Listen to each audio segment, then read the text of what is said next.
Students, last class हम लोग numericals कर रहे थे अपने केमिकल काइनेटिक्स चैप्टर के। तो हमने एक दो न्यूमेरिकल्स देखे थे, आज कुछ और न्यूमेरिकल्स देखेंगे। देखो, इस चैप्टर में मैंने आपको पहले भी बताया था कि न्यूमेरिकल्स ही मेन पोर्शन है, तो हमारा मेन फोकस उसी पे ही रहना चाहिए। तो अब आगे की, आज की और आगे वाली एक दो क्लासेस और भी हम सिर्फ और सिर्फ न्यूमेरिकल्स प्रैक्टिस करने वाले हैं। ठीक है, तो अभी लॉकडाउन में ज्यादा बुक्स भी अवेलेबल नहीं होंगी आपके पास, तो इसीलिए मैं ज्यादा से ज्यादा न्यूमेरिकल्स करवाने की कोशिश कर रहा हूँ। और सभी के सभी न्यूमेरिकल्स इंपॉर्टेंट हैं। हर टाइप, मेरी कोशिश यही है कि हर टाइप का एक न्यूमेरिकल आपको करवा दूं। ठीक है, तो एक दो न्यूमेरिकल्स हमने कल देखे थे।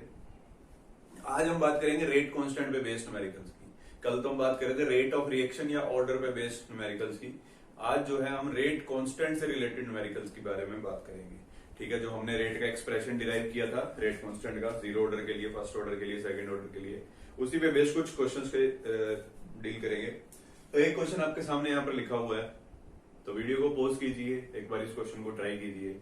हो सकता है आप कर पाए, तो ज्यादा डिफिकल्ट नहीं है, बिल्कुल इजी सा क्वेश्चन है। बस आपको एक एक्सप्रेशन याद रखना है फर्स्ट ऑर्डर वाला, जो रेट कांस्टेंट का हमने डिराइव किया था, उसी को बस यूज करना है।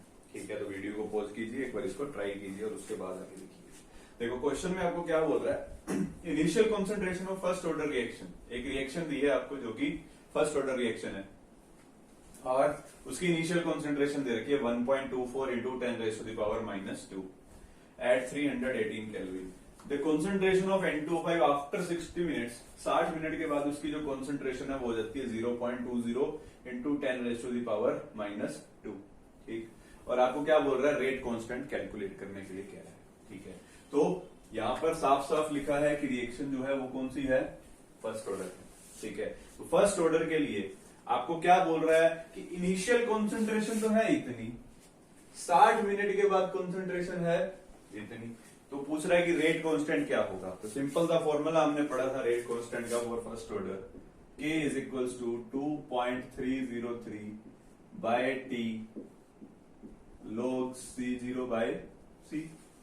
ये एक्सप्रेशन डिराइव किया था हमने रेट कांस्टेंट का फॉर फर्स्ट ऑर्डर रिएक्शन। ठीक है, बस कुछ नहीं करना है, इसमें हमें वैल्यूज पुट करनी है। बस रेट कांस्टेंट हमें निकालना है, T टाइम क्या है 60 minutes, log C0 initial concentration वो दे रखी है आपको 1.24 into 10⁻⁻², और ये है आपकी 60 मिनट्स पे कॉन्सेंट्रेशन 0.20 to 10⁻²। 10⁻² से 10⁻² कैंसिल हो जाएगा। ठीक है, 0.20 को इस पे कैंसिल करोगे, ये कटेगा आपका 6.2 पे, है ना, लगभग इतना ही जाएगा, 6.2 पे ये कैंसिल हो जाएगा। ठीक है, और log 6.2 का log लोगे तो आपके पास आ जाएगा लगभग 1.7 के आसपास। ठीक है, 1.79 ले लो इंटू 2.303 बाय 60। ठीक है, तो ये log कैसे लेते हैं मैंने आपको सिखा रखा है। बोर्ड्स में अगर क्वेश्चन आएगा इससे रिलेटेड तो आपको log की वैल्यू डेफिनेटली दी हुई होगी, बट कॉम्पिटिटिव एग्जाम्स में, जेईई में कई बार ऐसा होता है कि log की वैल्यू आपको दी हुई नहीं होती है, तो उसके लिए मैंने आपको पहले ही सिखा रखा है कि log को कैसे कैलकुलेट किया जाता है। ठीक है, तो नेक्स्ट बस इसके बाद इसको आपको सोल्व कर लेना है। तो सोल्व करने के बाद इसका जो आंसर है वो आपको आ जाएगा 0.0304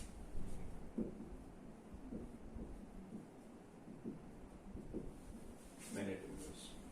ठीक है, ये हो जाएगा आपका रेट कांस्टेंट। तो ये तो था बिल्कुल सिंपल सा क्वेश्चन, इसमें कुछ नहीं करना था आपको। ये वैल्यू अगर आपको log की दे रखी हो क्वेश्चन में तो बिल्कुल ही सिंपल, और भी सिंपल हो जाता है। ठीक है, तो अगर बोर्ड में क्वेश्चन आएगा तो वैल्यू आपको दी हुई होगी।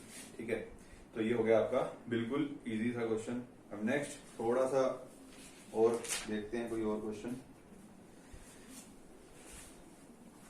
नेक्स्ट क्वेश्चन है इसके बाद,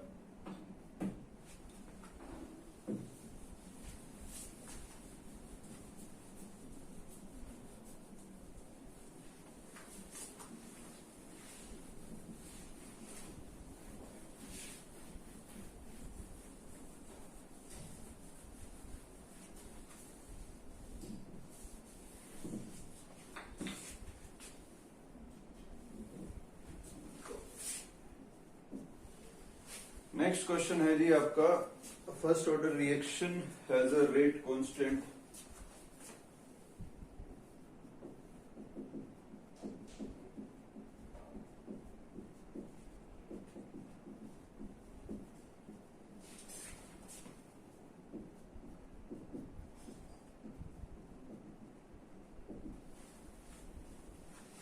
(1.15 into 10 raised to the power -3 second inverse).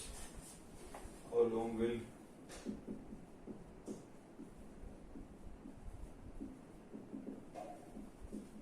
five gram of this reactant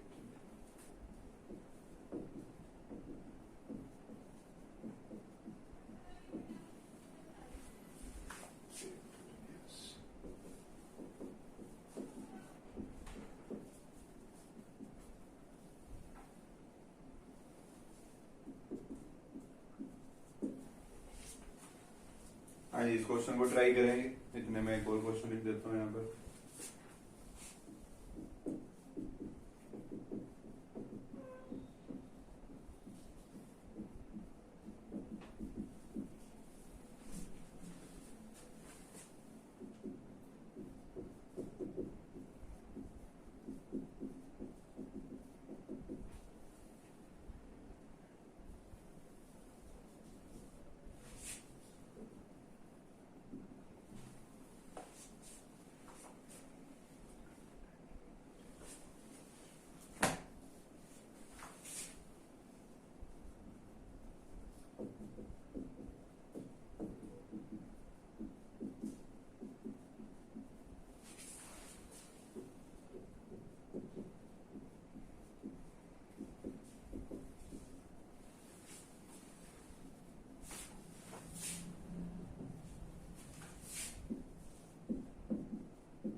हाँ जी, वीडियो को पॉज कर लिया होगा आपने और इसको दोनों क्वेश्चन को पहले एक बार ट्राई कीजिएगा, फिर देखेंगे आगे किस तरीके से इनको सॉल्व करना है।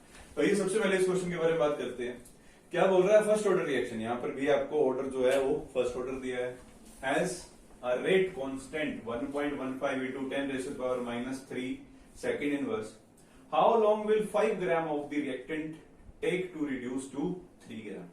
क्या बोल रहा है कि रेट कांस्टेंट दे रखे 1.15 into 10 raised to the power -3 और आपको बोल रहा है how long will 5 gram of this reactant to reduce to 3 gram की 5 ग्राम उसकी इनिशियल कॉन्सेंट्रेशन है, 5 से 3 ग्राम होने में उसको टाइम कितना लगेगा।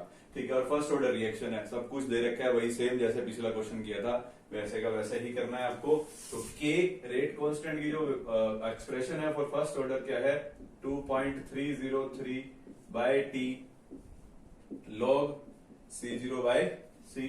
ठीक है, अब यहाँ पर आपको रेट कांस्टेंट दे रखा है 1.15 into 10 raised to the power -3 equal to 2.303 by T. ये टी आपको निकालना है। ठीक है, लॉग इनिशियल कॉन्सेंट्रेशन है 5 ग्राम और फाइनल आपको बोल रहा है कि 3 ग्राम होने में कितनी देर लगाएगा। बस सब कुछ दे रखा है, टाइम निकालना है। तो टाइम को इधर ले आओ 2.303 बाय 1.15 to 10 -3 log 5/3। देखो log 5/3 को चाहो तो आप इसको पहले सोल्व करके फिर उसका जो भी डेसिमल आएगा 1 पॉइंट समथिंग उसका भी log ले सकते हो, या फिर log 5/3 को हम ये जेई जो अपने नॉन मेडिकल वाले बच्चे हैं उनको तो पता होती है चीज, बट जो मेडिकल वाले हैं उनको बता दूं log 5/3 को हम log 5 माइनस log 3 भी लिख सकते हैं। ठीक है, तो log 5 की वैल्यू हमें पता होती है और log 3 की भी पता होती है। ठीक है, तो इसको यहां पर हम पुट कर लेंगे 2.303 बाय 1.15 to 10 -3 इसको लिख दिया हमने log 5 माइनस log 3। ठीक है, अब log 5 जो होता है log 5 की वैल्यू होती है आपकी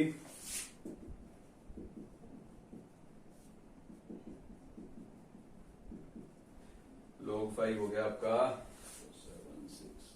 0.69 और log 3 हो गया आपका 0.47। ठीक है, तो इसको आपने सोल्व कर लेना है। सोल्व करने के बाद जो आपका आंसर आएगा, ये आंसर आ जाएगा आपका 4.4 इंटू 10⁻³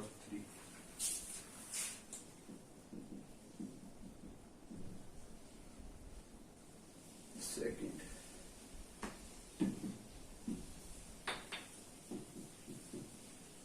आई होप आपने इसका आंसर सही निकाला होगा, क्योंकि बिल्कुल सिंपल था ये भी, जो पिछला क्वेश्चन किया उसी से रिलेटेड है, बस वैल्यूज को पुट करना है।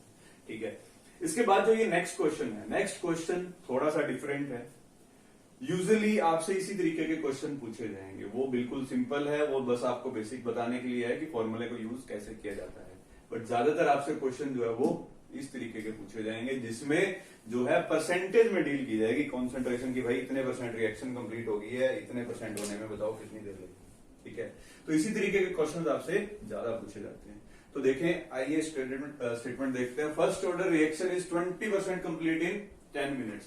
यहां पर भी आपको फर्स्ट ऑर्डर रिएक्शन दी है, और क्या बोल रहे हैं, 20% रिएक्शन होने में कितनी देर लग रही है, 10 मिनट। और आपसे पूछ रहा है calculate the time taken for the reaction to go to 80% completion. आपको बोला कि 20% तो 10 मिनट में कंप्लीट हो रही है, और 80% कंप्लीट होने में कितनी देर लगेगी। अब कुछ बच्चे क्या करते हैं, यहाँ पर सिंपल स्टोइकियोमेट्री लगा देते हैं कि भाई 20% 10 मिनट में हुई, 1% हुई इतनी देर में, और 80% हो जाएगी इतनी देर में। तो वो यहाँ पर भाई चलने वाला नहीं है। एक आध बार आपका आंसर हो सकता है ठीक आ जाएगा, बट हमेशा नहीं आएगा। ठीक है, तो वो चीज मत देखना कि 20% 10 मिनट में हो रही है, ठीक है, और 1% इतनी देर में हो जाएगी, और 80% इतनी देर में हो जाएगी। सिंपल स्टोइकियोमेट्री यहाँ पर चलने वाली नहीं है, किसी किसी जगह पर चल जाती है, बट हर जगह नहीं चलेगी। तो प्रॉपर हमें सोल्व करना पड़ेगा इसको। तो देखिए, सबसे पहले 20% कंप्लीट हो रही है इन 10 मिनट्स। अब यहां पर आपको क्या करना होता है, सबसे पहली चीज तो इस परसेंटेज को समझना। क्या बोल रहा है कि 20% कंप्लीट हो रही है 10 मिनट में। 10 मिनट में रिएक्शन हो जाती है 20% कंप्लीट। 20% कंप्लीट होने का मतलब क्या है, पहले हम उसको समझ लें।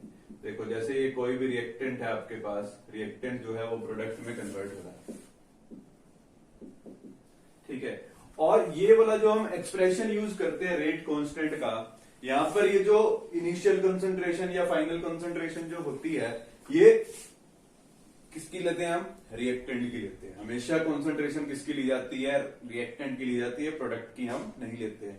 ठीक है, और रिएक्टेंट जो है वो प्रोडक्ट के अंदर कंप्लीट हो रहे हैं। अगर आपको बोल रहा है कि 20% रिएक्शन कंप्लीट हो चुकी है, 20% रिएक्शन कंप्लीट होने का मतलब क्या है कि जो रिएक्टेंट है, रिएक्टेंट की इनिशियल कॉन्सेंट्रेशन जितनी भी थी उसका 20% प्रोडक्ट में कन्वर्ट हो चुका है। बात समझ में आ रही है? 20% रिएक्शन कंप्लीट होने का मतलब क्या है कि 20% रिएक्टेंट की कॉन्सेंट्रेशन जो है वो प्रोडक्ट के अंदर कन्वर्ट हो चुकी है। क्लियर होगी बात? अब जब बोलते हैं कि 20% कंप्लीट हो चुकी है, उस टाइम पे आप रिएक्टेंट की कॉन्सेंट्रेशन लोगे कितनी? मान लेते हैं इसकी इनिशियल कॉन्सेंट्रेशन थी 100। ठीक है, मान लिया इसकी इनिशियल कॉन्सेंट्रेशन है 100। अब 20% कंप्लीट होगी, 20% यानी कि रिएक्टेंट टूट के और प्रोडक्ट के अंदर कन्वर्ट हो गया। तो हमने अब कॉन्सेंट्रेशन लेनी किसकी है, रिएक्टेंट की है। तो अगर 100 में से 20% टूट के प्रोडक्ट में कन्वर्ट हो गया तो बचा कितना जी, 80। ठीक है, और हमने यही कॉन्सेंट्रेशन लेनी होती है रिएक्टेंट की। तो ध्यान रखिए, जब भी आपको परसेंटेज के अंदर क्वेश्चन आता है तो परसेंटेज के अंदर क्वेश्चन बड़े ध्यान से सोल्व करना होता है आपको। ऐसा नहीं ये first order reaction is 20% complete, अगर 20% बोल रहा है तो आप सीधा इसी कॉन्सेंट्रेशन को 20 ले लोगे, ऐसा नहीं होगा। आपको क्या करना होगा, अगर इनिशियली 100 लिया है आपने रिएक्टेंट का कॉन्सेंट्रेशन और आपको बोल रहा है 20% कंप्लीट हो गया रिएक्शन, तो 20% कंप्लीट होने का मतलब क्या है, रिएक्टेंट में से जो ये 100 इनिशियल लिया था, रिएक्टेंट में से 20 जो है वो टूट के प्रोडक्ट में कन्वर्ट हो गया। तो बचा कितना भाई, बचा कितना, 80। हमें इस रिएक्टेंट की कॉन्सेंट्रेशन से मतलब है कितना टूट के प्रोडक्ट में बदल गया, उससे कोई लेना देना नहीं है। ठीक है, इस चीज को बड़े ध्यान से समझ लीजिए। और इसमें परसेंटेज वाला जब भी क्वेश्चन आए तो ज्यादा कंफ्यूजन ना हो, इसके लिए हम क्या करते हैं, अपने फॉर्मूले को ही थोड़ा सा मॉडिफाई कर लेते हैं। ठीक है, अगर तो आप सीधा यहां से समझ सको तो बहुत अच्छी बात है, अगर नहीं समझ सको तो इसका एक और सॉल्यूशन भी है हमारे पास। देखो रेट कांस्टेंट का जो हम फॉर्मूला पढ़ते हैं 2.303 by T log C0 by C, ये पढ़ते हैं हम फॉर्मूला। ठीक है, C0 क्या है इनिशियल और C क्या है फाइनल।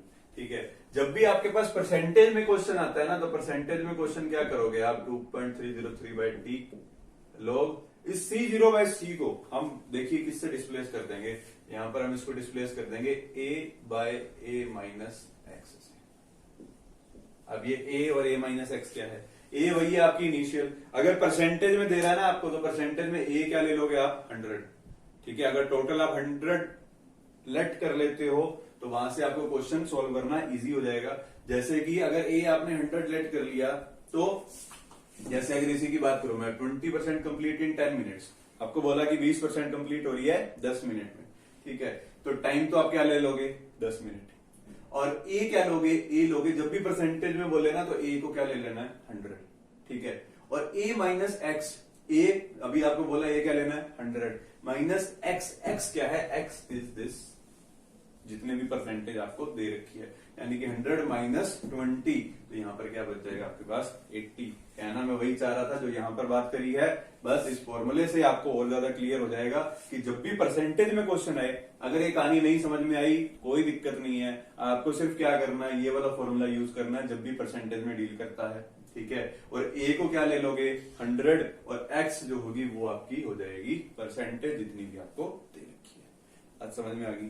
चलिए आइए क्वेश्चन के बारे में बात करते हैं, सोल्व करते हैं इसको।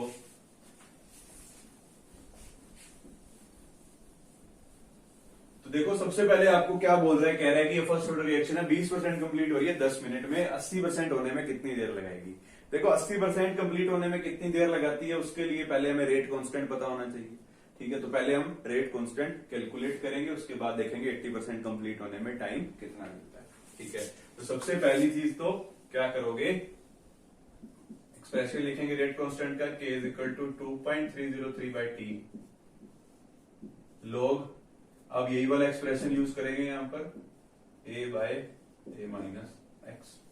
ठीक है, अब जो है रेट कांस्टेंट निकालना था, सबसे पहले तो 2.303, 10 मिनट लग रहे हैं कॉन्सेंट्रेशन रिएक्शन 20% कंप्लीट होने में। तो a को जैसे मैंने आपको बताया अभी 100 ले लेना है, 100 माइनस 20 दे रखा है, 20% है तो इसको आप 20 लिख दोगे। ठीक है, बस सोल्व कर लीजिए, इसको और k निकाल लीजिए।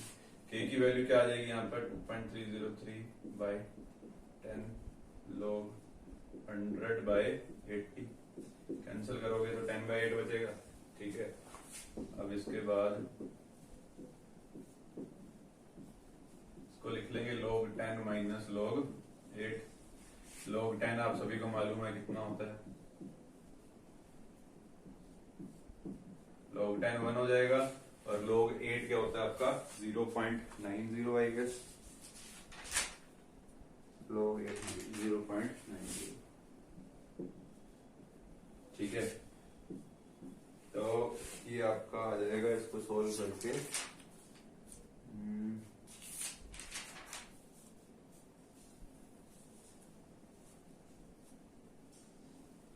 0.023।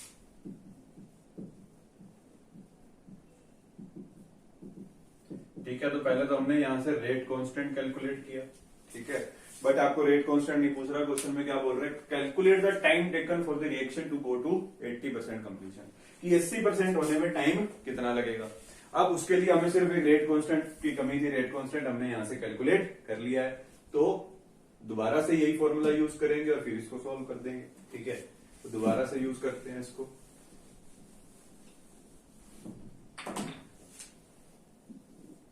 इसके बाद यहाँ पे आ जाएगा। ठीक है, अब इसके बाद आपको ये फॉर्मूला फिर से लगाना है, k is equal to 2.303 by T log a by a minus x.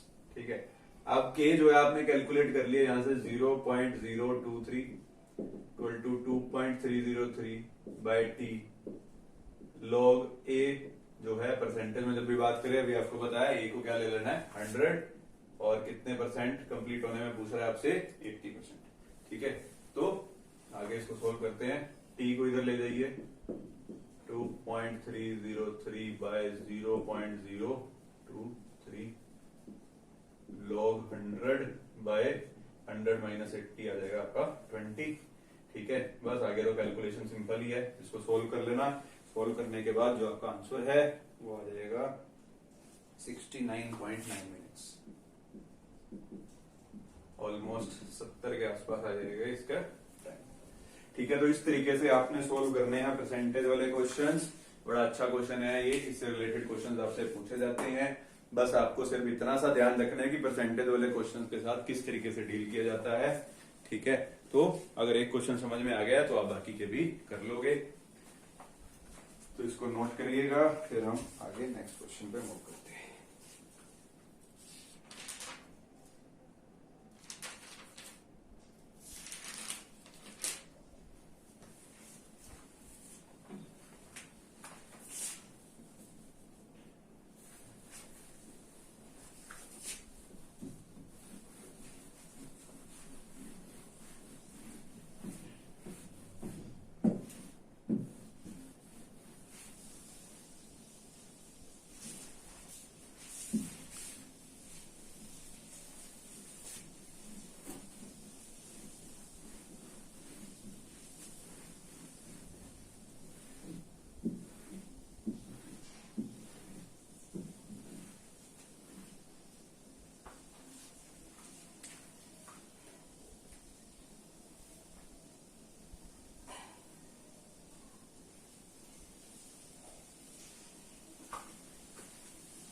Drug is known to be ineffective after 30% decomposition.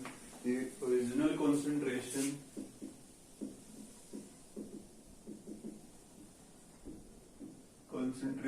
of the sample was 500 units per ml.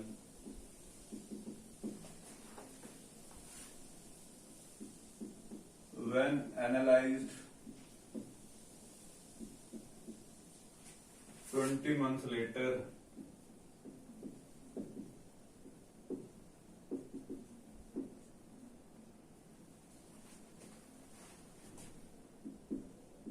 the concentration was found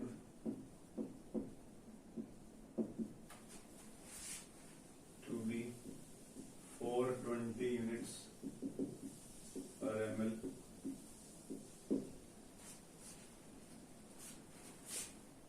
Then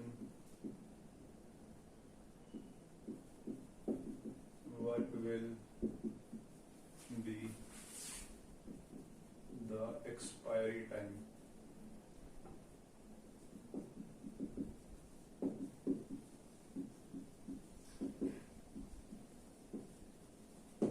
देखो question है, drug is known to be ineffective after 30% decomposition. एक drug है, एक दवाई है जो कि 30% decompose होने के बाद इनइफेक्टिव हो जाती है। ठीक है, यानी कि असर करना बंद कर देती है। और बोल रहा है original concentration of the sample was 500 units पर एमएल। ओरिजिनल कॉन्सेंट्रेशन जो है वो आपको बोल रहा है कि कितनी है, 500 यूनिट्स पर एमएल। और साथ में बोल रहे हैं व्हेन एनालाइज 20 मंथ्स लेटर, यानी कि 20 महीने के बाद जब एक बार उसको एनालाइज किया गया तो उसकी यूनिट्स जो है वो कितनी मिली, 420 यूनिट्स। और आपसे पूछ रहा है कि उस ड्रग की एक्सपायरी डेट बताओ। ठीक है, तो कोशिश कीजिए, क्वेश्चन ज्यादा मुश्किल नहीं है, ट्राई कीजिए। इतने में एक और क्वेश्चन यहाँ पर लिख देता हूं।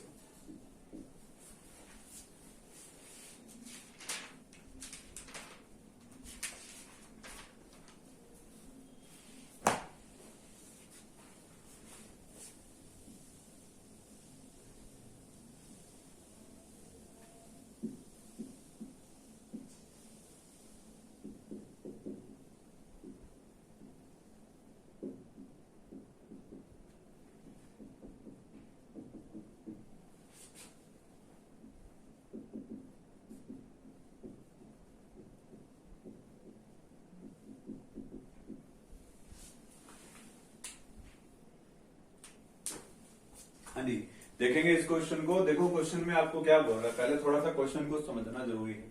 क्या बोलता है, a drug is known to be ineffective after 30% decomposition, कि 30% जब डिकम्पोज हो जाएगी ड्रग तो काम करना बंद कर देगी। और आपसे पूछ कह रहा है, देखो क्वेश्चन में सबसे पहले चीज ये देखा करो कि आपसे पूछ क्या रहा है। क्या पूछ रहा है, what will be the expiry time of the drug. ठीक है, पहली चीज हमने यही देख ली कि इसमें क्या पूछ रहा है आपसे, एक्सपायरी टाइम पूछ रहा है, ड्रग कितने टाइम के बाद एक्सपायर हो जाएगी। ठीक है, तो एक्सपायरी टाइम का मतलब क्या है कि वो ड्रग जो है अपना काम करना बंद कर देगी। ठीक है, और यही चीज क्वेश्चन की स्टार्टिंग में बोली गई कि 30% डिकम्पोजिशन के बाद वो अपना काम करना बंद कर देती है। तो यहां से सिंपल सी बात हमें क्या समझ में आ रही है कि भाई जब ड्रग 30% डिकम्पोज हो जाएगी तो वो एक्सपायर हो जाएगी। ठीक है, तो इस ड्रग की एक्सपायरी डेट हमें निकालनी है, और साफ साफ क्वेश्चन में लिखा है drug is not to be ineffective after 30% decomposition, यानी कि 30% जब डिकम्पोज होती है तो वो दवाई जो है एक्सपायर हो जाएगी। ठीक है, तो सबसे पहली चीज तो आपको निकालना क्या है, इसमें टाइम कितना लगेगा ये बताना है, यानी कि एक्सपायरी टाइम बताना है आपको। तो और आपको ये भी दे रखा है क्वेश्चन में कि ये फर्स्ट ऑर्डर रिएक्शन है, दिया है, लिखा नहीं मैंने कहीं पे, लिख लेना इसके साथ फर्स्ट ऑर्डर रिएक्शन। ठीक है, तो K का जो एक्सप्रेशन है 2.303 बाई टी लॉग, यहां पर भी पहले परसेंटेज में बात की है तो इसको मैं 30% डिकम्पोज बोल रहा है, तो यहां पर आप अब देखो यहां पर ये कंफ्यूजन हो जाती है कई बार। अगर तो पहले क्या बोल रहा था आपको, जो हमने पिछला क्वेश्चन किया जहां पर a by A minus x लिखा था हमने, उसमें क्या चीज बोल रहा था कि 20% रिएक्शन कंप्लीट हो चुकी है। ठीक है, और यहां पर क्या बोल रहे हैं कि 30% डिकम्पोज, 30% डिकम्पोज बोल रहे हैं। हाँ सेम ही बोल रहे हैं, कोई दिक्कत नहीं है, a by A minus x वही करेंगे यहां पर भी। ठीक है, बट यहां पर जो है आपको 100 नहीं दिया, यहां पर क्या है इनिशियल कॉन्सेंट्रेशन बोल रहे हैं कितनी 500 यूनिट्स, यानी इसका 70% आपको करना होगा। ठीक है, तो सबसे पहले तो देखो सारा कुछ छोड़ो, सबसे पहले हमें क्या करना है ये देखना है कि कौन सी कॉन्सेंट्रेशन के ऊपर वो इनइफेक्टिव होगी। ठीक है, तो इनिशियल कॉन्सेंट्रेशन जो है, इनिशियल कॉन्सेंट्रेशन दे रखी है आपको कितनी 500, और 30% जब वो डिकम्पोज हो जाती है तो वो क्या हो जाएगी एक्सपायर हो जाएगी। ठीक है, 30% डिकम्पोज होने का मतलब क्या है कि इसका 30% जब टूट जाएगा, इसका 30% जब टूट जाएगा तो वो एक्सपायर हो जाएगा। ठीक है, अब 30% टूटने के बाद बचेगा कितना, हमें तो क्वेश्चन में उसको यूज करना है ना, क्योंकि जो रिएक्टेंट है, रिएक्टेंट से प्रोडक्ट बन रहा है। ठीक है, ये चीज डिकम्पोज हो रही है, इनिशियली हमने ले रखी है 500 यूनिट। ठीक है, जो धीरे धीरे प्रोडक्ट के अंदर कन्वर्ट हो रही है। क्या बोल रहे हैं कि जब इसका 30% टूट के प्रोडक्ट के अंदर कन्वर्ट हो जाएगा तब ये क्या हो जाएगी एक्सपायर हो जाएगी। ठीक है, तो हमें क्या करना है, हमें ये देखना है कि 30% टूटने के बाद भैया ये बचेगा कितना। हमें तो रिएक्टेंट की कॉन्सेंट्रेशन से मतलब है, क्वेश्चन में रिएक्टेंट की कॉन्सेंट्रेशन ही यूज होगी, प्रोडक्ट की नहीं होगी। ठीक है ना, तो हमें क्या करना है यहां पर 30% अगर ये डिकम्पोज हो गया तो ये बचा कितना, तो बचा हुआ निकालना है, तो क्या करोगे 500, 30% डिकम्पोज हो गया तो बचेगा कितना 70%, तो 500 का क्या करोगे 70%, तो 500 का 70% करेंगे तो कितना आ जाएगा ये 350 यूनिट्स। अब इधर 350 यूनिट से आपको एक बात समझ में आ जानी चाहिए कि जब 350 यूनिट बचेंगी उस दवाई की तब वो क्या हो जाएगी एक्सपायर हो जाएगी। ठीक है, इतना समझ में आ गया, नहीं आया फिर से सुन लो कि आपको इनिशियल कॉन्सेंट्रेशन दी थी 500, ठीक, और बोल रहे 30% डिकम्पोज होने के बाद क्या हो जाती है एक्सपायर हो जाती है। अब 30% डिकम्पोज होगी तो एक्सपायर हो जाएगी, बट 30% डिकम्पोज होने के बाद रिएक्टेंट बचेगा कितना, 30% अगर इसका टूट के चला गया प्रोडक्ट में तो बचेगा कितना 70%, तो हमें इसकी बची हुई कॉन्सेंट्रेशन से ही लेना देना है, इसलिए हमने इसको यहाँ पर 70% किया। तो रिएक्टेंट की कॉन्सेंट्रेशन जब 500 से घट करके 350 रह जाएगी तो मतलब ये दवाई क्या हो जाएगी एक्सपायर हो जाएगी। इतनी चीज हमें अभी तक क्लियर हो जानी चाहिए। ठीक है, अब उसके बाद देखेंगे क्वेश्चन में क्या है।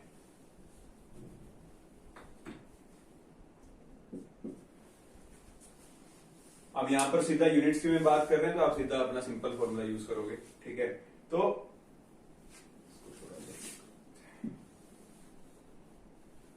ठीक है, तो क्या चीज बोल ली हमने कि 500 से जब 300 हो जाए 350 हो जाएगी तो ये दवाई क्या होती है एक्सपायर हो जाएगी।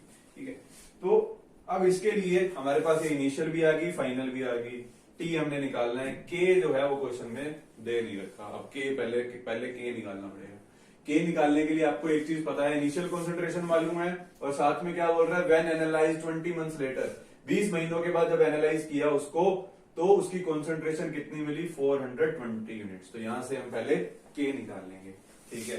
तो 2.303 बाय 20 log C0, इनिशियल जो है 500 है और फाइनल जो है वो कितनी है, 420 है 20 महीने के बाद, ठीक है। तो पहले आप इसी को सोल्व कर लेंगे, यहां से गेट कट गया ये, तो के आ गया आपका 2.303 बाय 20। इसको सोल्व करोगे log 50 बाय 42, ये आ जाएगा आपके पास 0.075, ठीक है। और इसको एज इट इज रहने दो, ये आपका आगे कैंसिल हो जाएगा कुछ तो, ठीक है। अब क्या करना है, आपको निकालना है कि 30%, यानी कि ये इनिशियल है आपकी C0 और ये हो जाएगी आपकी फाइनल, इससे इतनी होने में टाइम कितना लगेगा। अब उसके लिए दोबारा से एक फॉर्मूला पुट करेंगे, K is equal to 2.303 by T log C0 by C। K की वैल्यू यहां से निकाल ली है हमने, 2.303 बाय 20 इंटू में 0.075 equal to 2.303 by T log initial थी कितनी 500, अब कितनी चाहिए हमें 350 पे टाइम कितना लगेगा, ठीक है। तो यहाँ पर 2.303 से 2.303 कट जाएगा और टी को इधर ले आओगे तो क्या बन जाएगा 20 बाय 0.075 इंटू में log 50 बाय 35 करोगे, सोल्व करने के बाद आ जाएगा आपके पास 0.1547, ठीक है। इसके बाद आपको इसको सोल्व कर लेना है, सोल्व करने के बाद आपका जो आंसर है वो आ जाएगा 41.25 मंथ्स, ठीक है। यानी कि 41 महीनों के बाद, 41 महीने यानी कि लगभग हो गए आपके 3 साल और 4-5 महीने के बाद जो है ये दवाई जो है एक्सपायर हो जाएगी, ठीक है। तो ये हो जाएगा इस ड्रग का एक्सपायरी टाइम, ठीक है। तो आपको आई होप ये समझ आ गया होगा। तो इस तरीके का क्वेश्चन जब भी आए तो बस आपको ये वाली चीज जो है ये बहुत मेन है, इसको समझिए। अगर ये समझ में आ गया तो बस फिर बात बन जाएगी, ठीक है। तो इसी चीज को एक बार और मैं क्विकली थोड़ा सा रिपीट कर देता हूँ। इनिशियल कॉन्सेंट्रेशन थी 500, आपको बोला था 30% डिकम्पोज होने के बाद वो दवाई एक्सपायर हो जाती है। 30% डिकम्पोज होने के बाद, जब 30% डिकम्पोज होगी तो वो क्या हो जाएगी, एक्सपायर हो जाएगी। 30% डिकम्पोज होने का मतलब क्या है कि इसकी कॉन्सेंट्रेशन कितनी बचेगी। देखो हमेशा हमें रिएक्टेंट की कॉन्सेंट्रेशन से डील करना है। 30% डिकम्पोज हो जाएगी तो मतलब क्या, 500 का 30% तो टूट गया भाई, वो तो गया, बचेगा कितना हमारे लिए वो इंपॉर्टेंट है। तो 30% तो गया टूट के, तो बचेगा कितना 70%। तो इसका आप 70% करोगे तो 500 से 350, 70% कितना होगा 350, यानी कि 500 है इनिशियल कंसेंट्रेशन, जब घट के 350 रह जाएगी तो दवाई एक्सपायर हो जाएगी। तो वही उसी का हमने टाइम यहाँ पर निकाला है, 500 इनिशियली 350 फाइनली, टाइम कितना लगेगा वो निकाल, ठीक है। तो ये हो जाएगा आपका क्वेश्चन। देखो धीरे धीरे मैं लेवल बढ़ा रहा हूँ क्वेश्चंस का, इसीलिए धीरे धीरे बढ़ा रहा हूँ ताकि जो बेसिक है वो भी मजबूत रहे और कॉम्पिटिटिव एग्जाम्स में भी आप अच्छे से अच्छा सा क्वेश्चन अटेम्प्ट कर सको, ठीक है। तो अब देखेंगे इस क्वेश्चन को, ये आपका जेई लेवल का क्वेश्चन आ जाता है, ठीक है। नीट वाले इसको छोड़ भी सकते हैं, बाकी नीट वाले भी कर सकते हैं, कोई ज्यादा डिफिकल्ट नहीं है। क्वेश्चन बिल्कुल सिंपल है, बस थोड़ा सा दिमाग लगता है और कुछ भी नहीं, ठीक है। और एक और भी करवाऊंगा मैं, जेई एडवांस का जो आया हुआ क्वेश्चन है वो, तो भी आज टाइम ज्यादा हो गया, कल करेंगे। इसको देखते हैं। देखो इस क्वेश्चन में क्या दिया हुआ, आपको कुछ नहीं दिया हुआ। सबसे मजे की बात तो यही है, इस क्वेश्चन में आपको कुछ ही नहीं दिया हुआ, सिर्फ ग्राफ बनाकर दे रखा है। इतना बताया कि फर्स्ट ऑर्डर रिएक्शन है और हाफ लाइफ पूछा है, ठीक है। तो क्वेश्चन में सबसे बड़ी गड़बड़ यही है कि बच्चा जब इसको देखता है क्वेश्चन को तो बोलता भाई दिया तो है नहीं, कुछ निकाल लूंगा इसे। तो निकालने के लिए चाहिए क्या, पहले तो ये देखो फर्स्ट ऑर्डर रिएक्शन है, फर्स्ट ऑर्डर रिएक्शन के लिए हाफ लाइफ पूछ रहा है। फर्स्ट ऑर्डर रिएक्शन के लिए हाफ टी, हाफ का फॉर्मूला क्या होता है 0.693 बाय के, यही होता है ना। तो हमें चाहिए भी सिर्फ एक ही चीज, क्या, के रेट कांस्टेंट अगर पता हो तो हम इसकी हाफ लाइफ बता सकते हैं, ठीक है। अब वो बात ये है कि रेट कांस्टेंट पता कैसे लगाएं। उसके लिए ग्राफ को ध्यान से देखो, एक चीज आपको यहां पर दे रखी है। क्या दे रखा है? ये एंगल कितना दे रखा है? 135 डिग्री। ठीक है, अब इस एंगल से हम वो कैसे निकालते हैं वो देखिए। देखो ये जो ग्राफ है, ग्राफ बनाया हमने log c और टाइम के बीच में। आपको क्या देखना होगा यहां पर? log c और टाइम, ये जो एंगल बनाया यहां पर, एंगल बना है 135 डिग्री। ठीक है, अगर किसी भी ग्राफ का मैं स्लोप निकालता हूं तो स्लोप किसके इक्वल होता है? टेंजेंट थीटा के होता है ना। m is equal to tangent theta, पढ़ा है आप सभी ने। थीटा क्या है यहां पर? 135 डिग्री। एंड tan 135 डिग्री किसके इक्वल होता है? -1 के। यानी कि यहां पर जो स्लोप है इस ग्राफ का वो कितना है? -1 है। बोलो इतनी बात समझ में आ गई? ठीक है, अब उसके बाद देखो log c और टाइम के बीच में हमने ग्राफ बनाया है। इस ग्राफ की अगर आप इक्वेशन बता दो ना तो बहुत ही बढ़िया बात है। हमने जो ये ग्राफ बनाया था, मैंने आपको करवाया ये ग्राफ पहले, अगर आपको इसकी इक्वेशन याद तो देखो नहीं होगी, ऑब्वियसली बात है, तो हम इनिशियली इसको बना लेंगे। log c और टाइम के रिस्पेक्ट में, मान लो आपको यहां पर ग्राफ दिया हुआ ही नहीं होता, आपको log c और टाइम के लिए बनाना है ग्राफ, तो कैसे बनाओगे? आप रिलेशन देखोगे log c और टाइम में क्या होता है। ठीक है, उसके लिए हमें रेट कांस्टेंट का एक्सप्रेशन मालूम है, k is equal to 2.303 by T log c0 by c, ये होता है। ठीक है, अब आपको क्या करना है? y एक्सिस पे है आपका log c, तो log c की वैल्यू निकालिए पहले। ठीक है, यही मैंने आपको सिखाया कि जब भी ग्राफ बनाना है y एक्सिस पर जो है उसकी एक्सप्रेशन बनाइए, उसको रिलेट कीजिए जो x एक्सिस पे है उसके साथ। यहां पर टाइम है। ठीक है, तो इसको सोल्व करेंगे। t को इधर ले जाओ, 2.303 भी इधर ले आओ, equal to log c0 by c को क्या लिखूंगा? log c0 minus log c, बोलो हो जाएगा। log c की वैल्यू निकालेंगे, log c को इधर ले आओ, इधर माइनस का, इधर आगे क्या हो जाएगा? प्लस का, और ये इधर प्लस का, इधर आगे क्या हो जाएगा? माइनस का। log c0 minus kt upon 2.30, ये बन गई आपकी इक्वेशन। log c जो है वो आ गया आपका y एक्सिस पे, y is equal to c plus mx। y is equal to mx plus c जब इक्वेशन बनती है तो ग्राफ कैसा जाता है? Straight line with some intercept. और एक चीज और यहां पर देखने को मिल रही है कि जो स्लोप है m is negative, slope negative है। ठीक है, तो यहां पर देखो y एक्सिस पर तो आपने ले लिया log c, x एक्सिस पर लिया क्या? t। तो ये जो स्लोप है m, slope is equal to minus K upon 2.30, बस ये चीज निकालनी थी। ये जो स्लोप है, स्लोप किसके इक्वल है यहां पर? Slope is equal to minus K upon 2.303। ठीक है, और यहां पर जो ये थीटा दिया है, थीटा की हेल्प से हमने स्लोप ऑलरेडी निकाल भी लिया है। ठीक है, तो स्लोप जो है दो निकाल लिए हमने, एक तो ये माइनस के अपॉन 2.303 और एक ये निकाला टेंजेंट थीटा की हेल्प से कितना? -1। तो k की वैल्यू यहां से निकाल लोगे, k की वैल्यू कितनी आ जाएगी? माइनस से माइनस कैंसल, तो k आ गया आपका कितना? 2.303। ठीक है, तो k निकालना था पहले, हमें k निकाल लिया, तो अब हाफ लाइफ भी आसानी से बता सकते हैं। तो हाफ लाइफ देखेंगे तो कितनी आ जाएगी? 0.693 बाय में k, दैट इज 2.303। ठीक है, सोल्व कर लोगे, सोल्व करने के बाद इसका आंसर जो है आपका आ जाता है 0.302।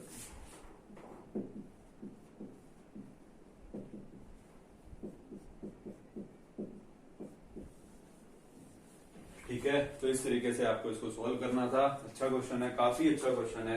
इसमें आपको कुछ भी दे नहीं रखा था, बस पूछ रखा था आपसे हाफ लाइफ। ठीक है, तो कुछ ना दिया हो तो भी जो चीज आपसे पूछ रहा है बस पहले तो वो देखो कि उसके लिए आपको चाहिए क्या। हाफ लाइफ पूछी थी, हाफ लाइफ का फॉर्मूला हमें मालूम है फर्स्ट ऑर्डर के लिए, हमें क्या चाहिए होता है? रेट कांस्टेंट चाहिए होता है। तो रेट कांस्टेंट जो है वो हमने इस इक्वेशन से पता लगाया है कि वो स्लोप के थ्रू हम कैलकुलेट कर सकते हैं, और स्लोप जो है वो यहाँ पर हम इस थीटा की हेल्प से निकाल सकते हैं। तो वहां से हमने इस क्वेश्चन को सॉल्व किया। काफी अच्छा क्वेश्चन है। ठीक है, आई होप आपको समझ में आ गया होगा। तो आज के लिए इतना ही, बाकी के कुछ न्यूमेरिकल्स हम नेक्स्ट क्लास में डिस्कस करेंगे।